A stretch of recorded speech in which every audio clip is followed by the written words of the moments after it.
And you mentioned, wait, so a fusion bomb actually requires a smaller fission bomb just to act as its trigger? That's correct. A thermonuclear device is a multi-stage weapon. The explosion of the primary fission bomb creates the millions of degrees of temperature and immense pressure needed to trigger the secondary, much larger fusion reaction. It is a truly diabolical piece of engineering, using the power of a star as a weapon. So we have these unbelievably powerful devices, but a device is useless if you can't get it to a target. I suppose that leads us to the concept of delivery systems? It does. A nuclear weapon is two parts: the warhead, which is the bomb, and the delivery vehicle. Over the course of the Cold War, that period of intense rivalry between the United States and the Soviet Union, three primary types of delivery systems were perfected. Together, they form what is known as the nuclear triad. The nuclear triad. Okay, what are its three pillars? So the first pillar is land-based intercontinental ballistic missiles, or ICBMs. These are long-range rockets housed in heavily protected underground silos. They can travel thousands of miles in under 30 minutes. Then you have the second pillar, which is sea-based, carried by nuclear-powered submarines. These submarines can stay hidden underwater for months at a time, carrying submarine-launched ballistic missiles. This ensures a nation can strike back even if its land-based missiles are destroyed. And the third pillar is air-based, strategic bombers. These are long-range aircraft that can deliver nuclear bombs or launch nuclear-armed cruise missiles. So the whole point of the triad is to ensure a country's arsenal can survive a first strike and retaliate no matter what. This is the foundation of that terrifying concept you mentioned, mutually assured destruction, MAD. Exactly. It's a strategy of ultimate deterrence. Let's turn to another difficult but necessary part of this discussion. What actually happens when one of these weapons is detonated?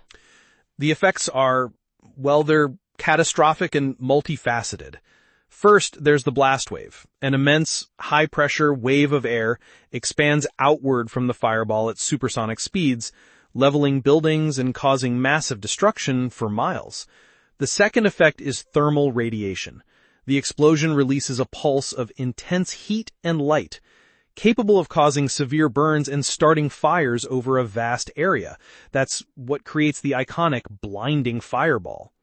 So there's the blast and the heat, but the radiation itself, what about that? That's the third and perhaps the most insidious effect. There's an initial burst of prompt radiation released at the moment of detonation, but then there is the long-term effect, known as nuclear fallout. The bomb vaporizes earth and debris, sucking it up into that mushroom cloud. These particles become radioactive. As they drift back down to Earth, sometimes for hundreds of miles, they contaminate the land, the water, the air, for years, even decades, causing long-term illness and death.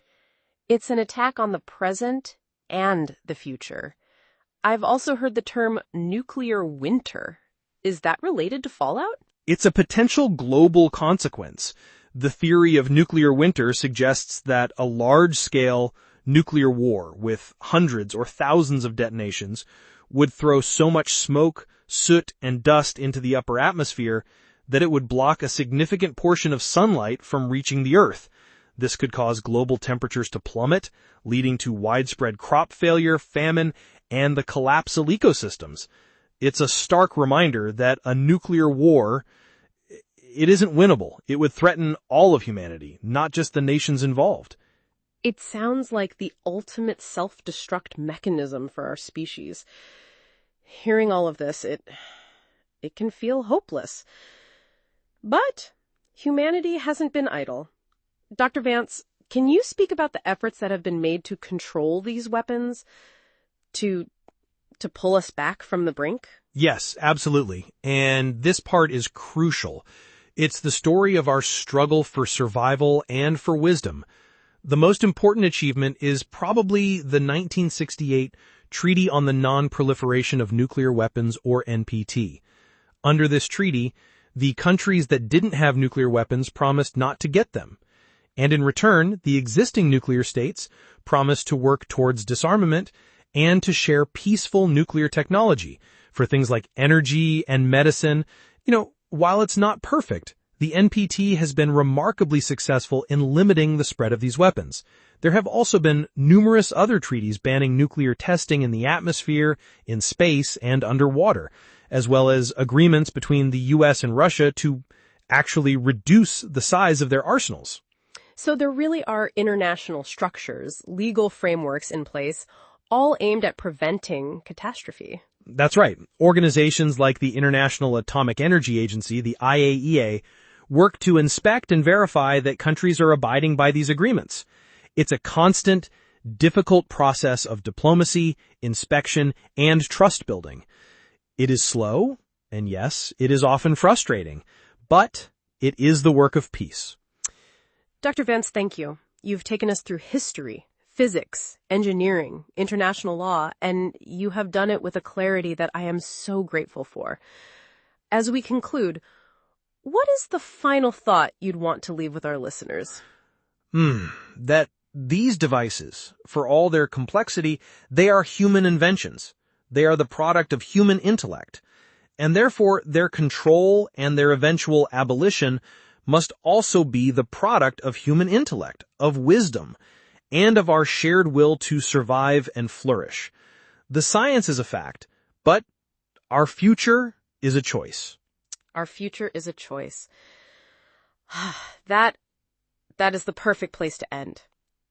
To everyone who has listened to this long and difficult episode, thank you. My hope is that this knowledge doesn't settle in you as fear, but rather as resolve, a resolve to champion dialogue over conflict, understanding over suspicion, and diplomacy over threats. The only true defense against these weapons is to create a world where they are unthinkable, a world built on mutual respect and a shared commitment to peace. That is the work of our generation and every generation to come. Thank you for joining me on Yugen Speaks. Until next time, be well and be a voice for peace.